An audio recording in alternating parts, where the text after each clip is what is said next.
അപ്പോൾ തുടങ്ങാം. അപ്പോഴാണ് എനിക്ക് മനസ്സിലായത് പുള്ളിയാണ് എനിക്കായിട്ട് വരുന്ന കുക്കെന്നും പുള്ളി ഒരു ബംഗാൾക്കാരനാണെന്നും ഉള്ള കാര്യം എനിക്ക് അപ്പോഴാണ് മനസ്സിലാകുന്നത്. ധൈര്യം ഉണ്ടാക്കാൻ വേണ്ടി അങ്ങോട്ട് പോയവൻ 2 ആഴ്ച കഴിഞ്ഞ് തിരിച്ചു വന്നപ്പോഴത്തേക്കും ഉള്ള ധൈര്യവും കൂടെ പോയി ടോട്ടലി കിളി പോയ അവസ്ഥയായി. ഹൈറ്റ്സ് പേടിയായി, ആൾക്കാരെ പുതിയ ആളുകളെ കാണുന്ന പേടിയായി, ഒറ്റക്കൊരിടത്ത് നിൽക്കുന്ന പേടിയായി, ഇരുട്ട് പേടിയായി. എന്ന് വെച്ചാൽ അവിടെ ബേസിക്കലി മരുന്നൊന്നും അല്ല ചെയ്യുന്നത്. ഏതോ മന്ത്രവാദിയുടെ അടുത്ത് പോയി പുള്ളി ഇരുന്ന് കഴിയുമ്പോൾ പുള്ളി എന്തോ കാക്കരി പൂക്കരി പറയുമ്പോഴത്തേക്കും ഉള്ളിൽ കുറച്ച് ധൈര്യം കിട്ടിയെന്നാണ് ഇവർ വിചാരിക്കുന്നത്. അപ്പോൾ പുള്ളി എൻ്റെ അടുത്ത് പറഞ്ഞു, എനിക്ക് മക്കളൊന്നുമില്ല, എൻ്റെ ഭാര്യയ്ക്ക് 3 മക്കളുണ്ടെന്ന് പറഞ്ഞു. അപ്പം ഞാൻ ഉടനെ അങ്ങനെ വെച്ചിട്ട് അവന്മാരുടെ നാട്ടിൽ നിന്ന് വന്ന മറ്റ് ചില ആളുകളെയൊക്കെ വിളിച്ചിട്ട് ചോദിച്ചു, നിങ്ങൾക്ക് എത്ര മക്കളുണ്ട് എന്ന് ചോദിക്കുമ്പോഴും എല്ലാവരും പറയുന്ന ഒരേ ഒരു മറുപടിയാണ്, അതായത് അവർക്ക് മക്കളില്ല, അവരുടെ ഭാര്യമാർക്ക് മക്കളുണ്ട് എന്ന് പറയുന്നു. അപ്പോൾ തുടങ്ങാം. ഞാൻ തൊടുപുഴയ്ക്കടുത്ത് കരിങ്കുന്നം എന്ന് പറയുന്ന സ്ഥലത്ത് ഒരു കൺസ്ട്രക്ഷൻ്റെ ഭാഗമായിട്ടൊരു 1 വർഷത്തോളം താമസിക്കുകയുണ്ടായി. അപ്പോൾ ഞാൻ വീട്ടിൽ നിന്ന് മാറി ആ സൈറ്റിൻ്റെ തൊട്ടടുത്തൊരു വീടെടുത്ത് അവിടെ തന്നെയാണ് താമസം. അപ്പോൾ അവിടെ ഇങ്ങനെ നിൽക്കുന്നത് കൊണ്ട് തന്നെ എനിക്ക് ഈ ഭക്ഷണത്തിൻ്റെ കാര്യമൊക്കെ വലിയ പ്രശ്നമായിരുന്ന സമയത്ത് ഒരു ദിവസം എന്നോട് കമ്പനിയിൽ നിന്ന് പറഞ്ഞു, വേണമെന്നുണ്ടെങ്കിൽ ഞങ്ങളൊരു കുക്കിനെ പ്രൊവൈഡ് ചെയ്യാമെന്ന് പറഞ്ഞു. ഞാൻ പറഞ്ഞു ശരി, ആളിനെ പറഞ്ഞു വിട്ടോളാൻ പറഞ്ഞു. അങ്ങനെ പിറ്റേ ദിവസം ഞാൻ ജോലിയൊക്കെ നോക്കിയിരിക്കുന്ന സമയത്ത് ഞാൻ നോക്കുമ്പോഴത്തേക്കും ഒരു ഷിമ്മിക്കൂടൊക്കെ ഇങ്ങനെ തോളയിലൊക്കെ ഇങ്ങനെ ചുറ്റി ഒരു കാവി കൈലിയൊക്കെ എടുത്ത് ഒരു പാർട്ടി ഇങ്ങനെ പതുക്കെ ഇങ്ങനെ നടന്ന് കയറി വന്നു കണ്ടു, എൻ്റെ അടുത്ത് വർത്താനം പറഞ്ഞു. അപ്പോഴാണ് എനിക്ക് മനസ്സിലായത് പുള്ളിയാണ് എനിക്കായിട്ട് വരുന്ന കുക്കെന്നും പുള്ളി ഒരു ബംഗാൾക്കാരനാണെന്നും ഉള്ള കാര്യം എനിക്ക് അപ്പോഴാണ് മനസ്സിലാകുന്നത്. അങ്ങനെ എനിക്ക് ഒരു കാലത്തുണ്ടായിരുന്ന എൻ്റെ കുക്കായിരുന്ന ബംഗാളിൽ നിന്ന് വന്ന അരവിന്ദോയുടെ കഥ പറയാം ആദ്യം. അരവിന്ദോ എന്ന് പറയുന്ന വളരെ എക്സ്പേർട്ട് ആയിട്ടുള്ള ഒരു മേസ്തിരിയായിരുന്നു ഈ കമ്പനിയിൽ. പെട്ടെന്നൊരു ദിവസം ഇവൻ നാട്ടിൽ പോകുന്നു. നാട്ടിൽ പോയിട്ട് തിരിച്ചു വന്നതിന് ശേഷം പുള്ളിയെ തരം താഴ്ത്തുന്നു. അതായത് അന്നത്തെ കാലത്ത് 700 രൂപ വെച്ച് ദിവസം ശമ്പളം ഉണ്ടായിരുന്നവൻ്റെ ശമ്പളം വെട്ടിക്കുറച്ച് 550 ആക്കുന്നു. അപ്പോൾ ഞാൻ കൂടുതലായിട്ട് കാര്യങ്ങൾ അന്വേഷിച്ചപ്പോഴാണ് മനസ്സിലായത് പുള്ളിക്ക് നാട്ടിൽ പോയപ്പോൾ ഒരു വലിയ ആക്സിഡൻറ്റ് ഉണ്ടായി. ആക്സിഡൻറ്റിൽ പുള്ളി ഏകദേശം മരിച്ചു ജീവിച്ചു എന്ന് പറയുന്ന ഒരു അവസ്ഥയിലാണ് പുള്ളി ആയിപ്പോയത്. അതിനുശേഷം വളരെ കഷ്ടപ്പെട്ട് ഒരുപാട് ചികിത്സയൊക്കെ ചെയ്തിട്ടാണ് തിരിച്ച് ജീവിതത്തിലേക്ക് തിരിച്ചു വന്നത്. പക്ഷേ അങ്ങനെ വന്നപ്പോഴത്തേക്കും പുള്ളിക്ക് ജീവിതത്തിലുണ്ടായിരുന്ന ധൈര്യം അങ്ങ് പോയി. അതായത് കൺസ്ട്രക്ഷൻ പരിപാടിയൊക്കെ ഈ തട്ടിൻ്റെ മുകളിലൊക്കെ കയറിയൊക്കെ നിന്നിട്ട് ഇങ്ങനെ ഈ അടിക്കുന്ന പരിപാടിക്കൊക്കെ കയറാൻ പുള്ളിക്ക് പേടിയായി, ഹൈറ്റ്സ് പേടിയായി, ആൾക്കാരെ പുതിയ ആളുകളെ കാണുന്ന പേടിയായി, ഒറ്റക്കൊരിടത്ത് നിൽക്കുന്ന പേടിയായി, ഇരുട്ട് പേടിയായി. അങ്ങനെ മൊത്തത്തിൽ പുള്ളിക്ക് ഉള്ളിൻ്റെ ഉള്ളിൽ ഭയങ്കര പേടിയായിട്ട് മാറി. അങ്ങനെയുള്ള ഈ പുള്ളിയാണ് എനിക്ക് ഇതിനായിട്ട് പറഞ്ഞു വിടുന്നത്. പക്ഷേ ഇവഞ്ച്വലിയാണ് ഞാൻ കൂടുതൽ കാര്യങ്ങൾ മനസ്സിലാക്കുന്നത്. അതായത് ഇപ്പം ഞാൻ 4 മണിയൊക്കെ ആയിട്ട് ഇങ്ങനെ വന്നിരിക്കുന്ന സമയമാകുമ്പോഴത്തേക്കും പുള്ളി വന്നിട്ട് പറയും, ഇന്ന് ചോറിന് കറി വെക്കണ്ടേ, കറി മേടിക്കാൻ മീൻ മേടിച്ചോ അല്ലെങ്കിൽ ഇറച്ചി മേടിച്ചോ, ഇല്ലേ പോയിട്ട് വാ, സമയം കളയുന്നതിന് മുമ്പ് പോയിട്ട് വാ എന്ന് പറയും. എന്നെ അവിടെ ഇരിക്കാൻ ഇവൻ സമ്മതിക്കുകയില്ല. അപ്പം ഞാൻ പോകുന്നു, ഞാൻ അവൻ പറയുന്ന സാധനങ്ങളെല്ലാം മേടിച്ചുകൊണ്ട് വരുന്നു, ഇവനെ കൊണ്ടുവന്ന് ഏൽപ്പിക്കുന്നു, ഇവൻ കുക്ക് ചെയ്യുന്നു. കുക്ക് ചെയ്തതിന് ശേഷം പിന്നെ അവൻ എന്നെ അവിടെ ഇരുത്തില്ല. അതായത് ഇത് കഴിക്ക്, അത് ചൂടാറുന്നതിന് മുമ്പ് കഴിക്ക്, അതിൻ്റെ ചൂടിപ്പോൾ പോവല്ലോ ഇങ്ങനെ പറയും. അപ്പം ഞാൻ പിന്നാട്ടെ എന്ന് പറഞ്ഞാൽ അവൻ സമ്മതിക്കില്ല. പിന്നെയും ഇവനിങ്ങനെ നിർബന്ധിച്ചുകൊണ്ടേയിരിക്കും. രാത്രിയിലത്തേക്ക് ഭക്ഷണമാണെങ്കിൽ ഞാനിപ്പോൾ കഴിക്കാൻ ലേറ്റായി പോകുന്നതനുസരിച്ച് ഇവൻ നിർബന്ധിച്ചുകൊണ്ടിരിക്കും. അതായത് ഇപ്പോൾ അത് കഴിക്കുക, അതിപ്പോൾ കഴിച്ചാലല്ലേ എനിക്കിതെല്ലാം എടുത്തു വെച്ചിട്ട് കിടക്കാൻ പറ്റൂ, നാളെ രാവിലെ അങ്ങനെ ആണെങ്കിലല്ലേ നേരത്തെ എണീറ്റ് എനിക്ക് രാവിലത്തെ ഫുഡ് ഉണ്ടാക്കാൻ പറ്റൂ എന്നിങ്ങനെ പറഞ്ഞുകൊണ്ടിരിക്കും. അതേപോലെ തന്നെ ഇപ്പം ഞാൻ വൈകുന്നേരമൊക്കെ പുറത്തേക്കോ വല്ലതും ഇറങ്ങുകയാണെങ്കിൽ പുള്ളി കുറേ നേരം കഴിയുമ്പോൾ എന്നെ വിളിച്ചിട്ട് ചോദിക്കും, എന്താണ് എവിടെയാണ് എന്ന് ചോദിക്കും. അപ്പം ഞാൻ പറയും ഞാൻ ടൗണിലുണ്ടാ. അപ്പോൾ പുള്ളി പറയും, ഞാൻ ഈ വീട്ടിൽ ഒറ്റയ്ക്കാണെന്ന് അറിയാമോ, എന്നെ ഇവിടെ ഒറ്റയ്ക്ക് ഇട്ടിട്ട് പോകാൻ പാടുണ്ടോ, വേഗം ഇവിടെ തിരിച്ചു പോവാ എന്ന് പറയും. ഇതൊരിക്കലും സ്ത്രീകളുടെ പണിയാണെന്നല്ല ഞാൻ പറയുന്നത്. പക്ഷേ ഒരു പഴയകാല ഹൗസ് വൈഫ് എന്തൊക്കെ കാര്യങ്ങൾ ചെയ്തിരുന്നു ആ കാര്യങ്ങളെല്ലാം അതേ രീതിയിൽ ചെയ്യുന്നൊരു വ്യക്തിയായിരുന്നു പുള്ളി. അതായത് കൂടെ കിടക്കുക എന്ന് പറയുന്ന ഒരു കാര്യം ഒഴിച്ച് ബാക്കി എല്ലാം ചെയ്യുന്ന ഒരു പഴയകാല ഹൗസ് വൈഫിന് തുല്യമായിട്ടായിരുന്നു അരവിന്ദോ ജീവിച്ചു പോയിക്കൊണ്ടിരുന്നത്. അങ്ങനെ പോയിക്കൊണ്ടിരിക്കുന്ന സമയത്താണ് പുള്ളിക്ക് ഈ പേടി എന്ന് പറയുന്ന സാധനം കൂടാൻ തുടങ്ങി. ദിവസങ്ങൾ മുമ്പിലേക്ക് പോകും തോറും പുള്ളിയുടെ പേടി കൂടി വരാൻ തുടങ്ങി. ഇപ്പോൾ ഒരു ദിവസം പുള്ളി എൻ്റെ അടുത്ത് പറഞ്ഞു, എനിക്ക് ഭയങ്കര പനിയാണെന്ന് പറഞ്ഞു. അപ്പോൾ ഞാനിങ്ങനെ പിടിച്ചിങ്ങനെ തൊട്ട് നോക്കിയിട്ട്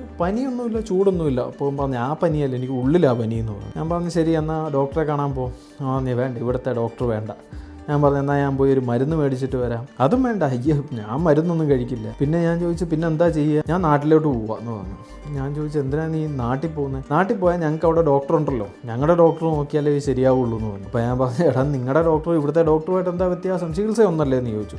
അപ്പോൾ പറഞ്ഞു ഞങ്ങളുടെ ഡോക്ടർ നിങ്ങളുടെ ഡോക്ടർ പോലെയല്ല. അപ്പോൾ എന്നെ ഇങ്ങനെ പിടിച്ചിരുത്തി ഇങ്ങനെയൊക്കെ കാണിച്ച് ഉള്ളിലെ പനി ഇങ്ങനെ വലിച്ചെടുക്കും. അത് കഴിയുമ്പോൾ എനിക്ക് ആശ്വാസം കിട്ടും, കുറച്ച് കാലത്തേക്ക് എനിക്ക് ധൈര്യം കിട്ടുമെന്ന്. എന്ന് വെച്ചാൽ അവിടെ ബേസിക്കലി മരുന്നൊന്നും അല്ല ചെയ്യുന്നത്. ഏതോ മന്ത്രവാദിയുടെ അടുത്ത് പോയി പുള്ളി ഇരുന്ന് കഴിയുമ്പോൾ പുള്ളി എന്തോ കാക്കരി പൂക്കരി പറയുമ്പോഴത്തേക്കും ഉള്ളിൽ കുറച്ച് ധൈര്യം കിട്ടിയെന്നാണ് ഇവർ വിചാരിക്കുന്നത്. അവൻ ഈ കാര്യം ഇങ്ങനെ പറഞ്ഞ് പോണമെന്ന് പറഞ്ഞ് ഇങ്ങനെ ബലം പിടിച്ചുകൊണ്ട് നിന്നുകൊണ്ട് ഞാൻ പറഞ്ഞു എന്നാൽ നീ പൊക്കോ, കുറച്ച് ദിവസത്തെ കാര്യമല്ലേ ഉള്ളൂ, നീ എപ്പോൾ വരും, ഉടനെ തന്നെ വരുമെന്ന് പറഞ്ഞ് ഞാൻ പറഞ്ഞു ശരി ഞാനിവിടെ ഒറ്റയ്ക്ക് മാനേജ് ചെയ്തോളാം എന്ന് പറയുന്നു. അങ്ങനെ പുള്ളി പോകാൻ തയ്യാറെടുക്കുന്നു. ഈ പ്രശ്നങ്ങളെല്ലാം ഉള്ളപ്പോഴും പുള്ളിക്ക് അതിനേക്കാൾ വലിയൊരു വിഷമം പുള്ളിയുടെ ഉള്ളിലുണ്ട്. അതെന്താണെന്ന് വെച്ചാൽ പുള്ളിയുടെ ഏക മകനാണ്. പുള്ളിയുടെ മകൻ ജനിച്ചു കഴിഞ്ഞപ്പോൾ മകൻ്റെ ഈ 2 കാലുകളും തളർന്നു പോയ കാലുകളാണ്.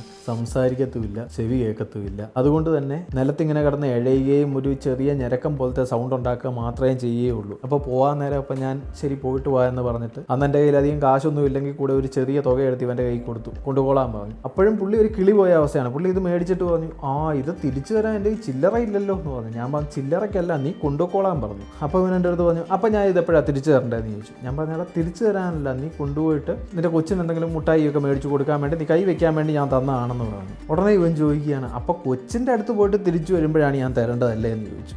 ഉടനെ ഞാൻ പറഞ്ഞു ഒറ എന്ന് പറഞ്ഞിട്ട് അവിടെ നിന്ന് അടിച്ചു ഓടിച്ച് പറഞ്ഞു വിട്ടു. അങ്ങനെ പുള്ളി നാട്ടിലേക്ക് പോയി. നാട്ടിൽ പോയിട്ട് ഒരു 2 ആഴ്ച കഴിഞ്ഞപ്പോൾ തിരിച്ചു വന്നു. ധൈര്യം ഉണ്ടാക്കാൻ വേണ്ടി അങ്ങോട്ട് പോയവൻ 2 ആഴ്ച കഴിഞ്ഞ് തിരിച്ചു വന്നപ്പോഴത്തേക്കും ഉള്ള ധൈര്യവും കൂടെ പോയി ടോട്ടലി കിളി പോയ അവസ്ഥയായി. ഇവൻ ഫ്രീ ആയിട്ടിരിക്കുന്ന സമയത്ത് സൈറ്റിൽ പണിയിലൊക്കെ ഇൻവോൾവ് ചെയ്യാൻ വേണ്ടിയൊക്കെ വരുമൊക്കെ ചെയ്യുമായിരുന്നു. പക്ഷേ ചെയ്യുന്നത് എന്താണെന്നും ഒരു ബോധവും ഇല്ലാത്ത അവസ്ഥയായി. തന്നെത്താനെ ഇരുന്ന് സംസാരിക്കുന്നതൊക്കെ അവസ്ഥയായി. അപ്പോൾ ഒരു ദിവസം ഞാൻ അവനെ പിടിച്ചിരുത്തി. എന്നിട്ട് ചോദിച്ചു നിനക്ക് എന്ത് പറ്റി എന്ന് ചോദിച്ചു. അപ്പോൾ ഇവൻ എന്നോട് സംസാരിക്കുന്നില്ല. ഞാൻ അവൻ്റെ മുമ്പിലിരിക്കുമ്പോൾ അവനിങ്ങനെ ആകാശത്തോട്ട് നോക്കിയിട്ട് ഹൻഡിക്കാ ബനാദിയാനാ ഹമാരാ ബച്ചക്കോ ഹൻഡിക്കാ ബനാദിയാനാ എന്നൊക്കെ പറഞ്ഞ് ഇങ്ങനെ പറയുകയാണ്. അപ്പം ഞാൻ അവസാനം ഇവനെ പിടിച്ചിരുത്തി എന്നോട് സംസാരിക്കുക എന്ന് പറഞ്ഞ് എൻ്റെ മുഖത്ത് നോക്കി സംസാരിക്കാൻ പറഞ്ഞു കഴിഞ്ഞാൽ പുള്ളി അവിടെ ചെന്നു മന്ത്രവാദം ചെയ്യാൻ വേണ്ടിയൊക്കെ പോയി. അതൊക്കെ ചെയ്തു, എന്നാലും പ്രത്യേകിച്ച് വലിയ ധൈര്യമൊന്നും വന്നില്ല. അങ്ങനെയൊക്കെ ഇരിക്കുന്ന സമയത്താണ് ഗവൺമെൻറ്റിൽ നിന്ന് വന്ന ആളുകൾ കൊച്ചിനെ നോക്കിയിട്ട് കൊച്ചിന് ഇത്രയും പ്രശ്നങ്ങളുള്ളതുകൊണ്ട് ഹാൻഡിക്യാപ്ഡ് എന്നുള്ള സർട്ടിഫിക്കറ്റ് കൊടുത്തു. അപ്പോൾ അതോടെ ആ നാടിൻ്റെ ഒരു പ്രശ്നം എന്താണെന്ന് വെച്ചാൽ കൊച്ചിനിങ്ങനെ ഹാൻഡിക്യാപ്പ് എന്നൊക്കെ പറഞ്ഞതുകൊണ്ട് തന്നെ അതൊരു ദുർശകുനമാണ്. ഇവനിങ്ങനെ ധൈര്യമെല്ലാം പോയത് ഒരു ദുർശകുനമാണ്. അങ്ങനെ ബേസിക്കലി ഇവരുടെ കുടുംബം നശിച്ചു, ഇവരെല്ലാം ദുർശകുനത്തിൽപ്പെട്ട് തീരുകയാണ് എന്നുള്ള രീതിയിലുള്ള വർത്തമാനങ്ങൾ ആ നാട്ടിൽ ഭയങ്കരമായിട്ട് വരാൻ തുടങ്ങി. അങ്ങനെ ഒന്നാമത് അവനവിടെ നിൽക്കാൻ പറ്റുകയില്ലാത്ത അവസ്ഥയായി. രണ്ടാമത്തെ കാര്യം അവിടെ നിന്നാൽ കാശുമില്ല. അങ്ങനെ പുള്ളി തിരിച്ചു വന്നതാണ്. തിരിച്ചിവിടെ വരുമ്പോഴും പുള്ളിയുടെ മനസ്സിൽ ഒന്നാമതേ ധൈര്യവും ഇല്ല, ഒന്നുമില്ല, ആകെ പേടിച്ച് വരേണ്ടിയിരിക്കുന്ന അവസ്ഥ. അതിൻ്റെ കൂടെ കൊച്ചിൻ്റെ ഇങ്ങനത്തെ ഈ ഒരു അവസ്ഥയും അതിനോട് നാട്ടുകാരെങ്ങനെയായിരിക്കും പ്രതികരിക്കുക എന്നുള്ള ടെൻഷനെല്ലാം കാരണം പുള്ളി ആകെ കിളി പോയ അവസ്ഥയിലായിരുന്നു പിന്നീട് അങ്ങോട്ട്. പക്ഷേ ഞാൻ അവിടെ ആ കമ്പനിയിൽ പിന്നീട് ഒരുപാട് കാലം ഉണ്ടായിരുന്നില്ല. അന്ന് ഞാൻ ചെയ്തുകൊണ്ടിരുന്ന വർക്ക് കുറച്ച് കാലത്തിനുള്ളിൽ തന്നെ തീരുകയും അതിനുശേഷം ഞാൻ പുതിയ പ്രോജക്ട്സ് എടുക്കാതെ ഞാൻ അവിടെ നിന്ന് അടുത്തൊരു സ്ഥലത്തേക്ക് മാറുകയാണ് ചെയ്തത്. പിന്നീട് അത് കഴിഞ്ഞ് ഒരുപാട് വർഷങ്ങളായി. എൻ്റെ ഫോണിൽ നിന്ന് എൻ്റെ സിമ്മൊക്കെ മാറിയതുകൊണ്ട് തന്നെ അരവിന്ദോടെ ഒരു നമ്പർ പോലും എൻ്റെ കയ്യിലില്ല. ഇപ്പോൾ അവൻ്റെ അവസ്ഥ എന്താണ്, കൊച്ചിൻ്റെ അവസ്ഥ എന്താണ്, അവനിപ്പോൾ ധൈര്യമുണ്ടോ, ജീവിതം ബെറ്ററായോ, അതോ എന്തെങ്കിലും വേഴ്സായിട്ട് സംഭവിച്ചോ ഒന്നും അറിയാൻ മേലാത്ത ഒരു അവസ്ഥയിലാണ്. എന്നിരുന്നാലും എന്തെങ്കിലുമൊക്കെ നല്ലത് പുള്ളിയുടെ ജീവിതത്തിൽ സംഭവിക്കട്ടെ എന്നുള്ള ഒരാഗ്രഹം മാത്രമേ ഇപ്പോൾ ഉള്ളൂ. നമ്മളിപ്പോൾ തന്നെ ഒരുപാട് അന്യസംസ്ഥാന കഥകൾ പറഞ്ഞു. തൽക്കാലം ഒരേ ഒരു കഥയും കൂടെ പറഞ്ഞിട്ട് നമുക്ക് ഈ ഒരു പരിപാടി തൽക്കാലത്തേക്ക് നിർത്തി പിന്നീട് ഒരു പുതിയ ടോപ്പിക്കിലേക്ക് പോവാം. ഇതുപോലെ മറ്റൊരു സൈറ്റിൽ ഞാനിങ്ങനെ പണി ഇങ്ങനെ നടക്കുന്ന സമയത്ത് പരമേശ്വർ എന്ന് പറയുന്ന ഒരു പണിക്കാരൻ അവിടെയുണ്ട്. അപ്പോൾ നിറയെ ആൾക്കാർ ഇങ്ങനെ പണി നടന്നുകൊണ്ടിരിക്കുകയാണ്. ഒരുപാട് സമയമൊക്കെ ഇങ്ങനെ പണിയായി കഴിയുമ്പോൾ ബോറടിക്കുമ്പോൾ ഞാൻ ഇവരുടെ അടുത്ത് ചെറുതായിട്ട് ഇങ്ങനെ എന്തെങ്കിലുമൊക്കെ സംസാരിക്കുന്ന പരിപാടിയുണ്ട്. ഞാൻ പരമേശ്വരനോട് ചോദിച്ചു എൻ്റെ കല്യാണം കഴിഞ്ഞതാണോ? അപ്പോൾ ഞാൻ കല്യാണമൊക്കെ കഴിഞ്ഞാന്ന് പറഞ്ഞു. എത്ര മക്കളുണ്ട് നിനക്ക്? അപ്പോൾ പുള്ളി എൻ്റെ അടുത്ത് പറഞ്ഞു എനിക്ക് മക്കളൊന്നുമില്ല, എൻ്റെ ഭാര്യയ്ക്ക് 3 മക്കളുണ്ടെന്ന് പറഞ്ഞു. അപ്പോൾ ഞാനൊന്നെ അങ്ങനെ വെച്ചിട്ട് നീ ഇത് പറയുന്നത് എന്ന് ചോദിച്ചു. അപ്പോൾ അവൻ എനിക്ക് മനസ്സിലായില്ല എന്ന് വിചാരിച്ചു ഒന്നുകൂടെ പറഞ്ഞു എനിക്ക് മക്കളില്ല, എൻ്റെ ഭാര്യയ്ക്ക് 3 മക്കളുണ്ട് എന്ന് പറഞ്ഞു.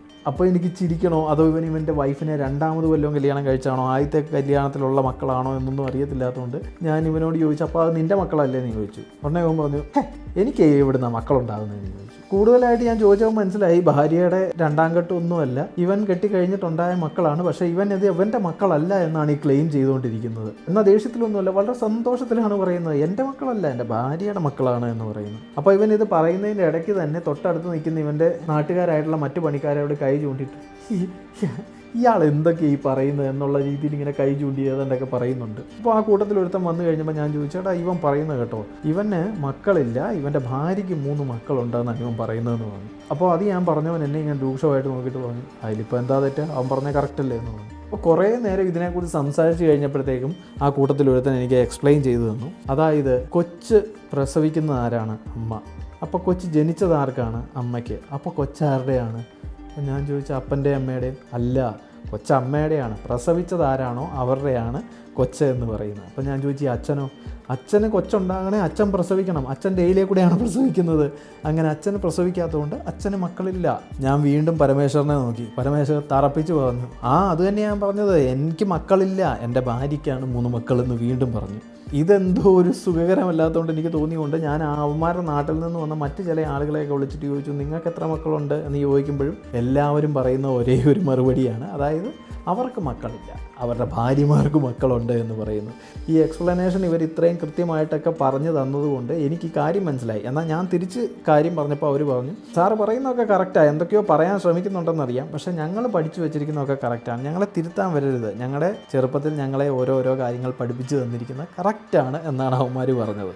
കൾച്ചറൽ ഡിഫറൻസിൻ്റെ ഒരു മാറ്റം എന്താണെന്ന് എനിക്ക് മനസ്സിലായി തന്ന ഒരു ഇൻസിഡൻ്റ് ആയിരുന്നു അത്. ഞാൻ പിന്നെ കൂടുതൽ തർക്കിക്കാനൊന്നും പോയില്ല. പിന്നീട് എപ്പോഴെങ്കിലും പരമേശ്വരനെ കാണുമ്പോൾ നോക്കുമ്പോൾ പുള്ളി കോൺഫിഡൻ്റ് ആയിട്ട് തന്നെ എന്നെ ഇങ്ങനെ നോക്കും. അതായത് ഞാൻ പറഞ്ഞത് കറക്റ്റാണ്, എൻ്റെ മക്കൾ എൻ്റെ മക്കളല്ല, എൻ്റെ ഭാര്യയുടെ മക്കളാണ് എന്നുള്ള രീതിയിൽ വളരെ കോൺഫിഡൻ്റ് ആയിട്ട് എന്നെ നോക്കി ചിരിച്ചിട്ട് പുള്ളി പോകുമായിരുന്നു. ഈ കഥ പറയുമ്പോൾ പരമേശ്വരനോട് ഞാൻ ചോദിക്കുന്ന സമയത്ത് പുള്ളിയുടെ ഒരു ഫ്രണ്ട് അടുത്ത് വന്ന് എക്സ്പ്ലെയിൻ ചെയ്തു എന്ന് പറഞ്ഞ അവൻ്റെ മറ്റൊരു കഥ പോലും എനിക്കിപ്പോൾ മനസ്സിൽ ഓർമ്മ വരുന്നുണ്ട്. പക്ഷേ ഞാൻ ആസ് ഐ ടോൾഡ് ബിഫോർ, ഇവരുടെ കഥകൾ ഒരുപാട് ഇങ്ങ് പറഞ്ഞു പോയിരിക്കുന്നതുകൊണ്ട് തൽക്കാലത്തേക്ക് നമുക്ക് ഈ അന്യസംസ്ഥാന തൊഴിലാളി കഥകൾക്കൊരു ബ്രേക്ക് ഇടാം. നെക്സ്റ്റ് വീക്ക് നമുക്ക് മറ്റൊരു കഥ പറയാം. അതെൻ്റെ ഒരു ഫ്രണ്ട് വളരെ റീസെൻ്റ് ആയിട്ട് എൻ്റെ അടുത്ത് വന്ന് പറഞ്ഞതാണ്. എന്നോട് ചോദിച്ചു, യൂട്യൂബ് വീഡിയോ പറയുമ്പോൾ ഞാനൊരു കഥ പറഞ്ഞ ആ കഥയൊന്ന് പറയാൻ പറ്റുമോ എന്ന് ചോദിച്ചു. അങ്ങനെ പുള്ളിക്കാരിയുടെ ലൈഫിൽ നടന്ന ഒരു സംഭവമാണ് ഇനി ഞാൻ പറയുന്നത്. പുള്ളിക്കാരിയുടെ അപ്പനെ ഒരു മോഷണ ശ്രമത്തിനിടയ്ക്ക് പിടിച്ചതിൻ്റെ ഒരു കഥയാണ് ഇനി ഞാൻ വരുമ്പോൾ പറയാൻ പോകുന്നത്. അതിൻ്റെ കൂടുതൽ ഡീറ്റെയിൽസ് എന്താണെന്ന് അടുത്ത പ്രാവശ്യം നമുക്ക് കേൾക്കാം. So till we meet again, this is your neighbour Mallu RJ Sherin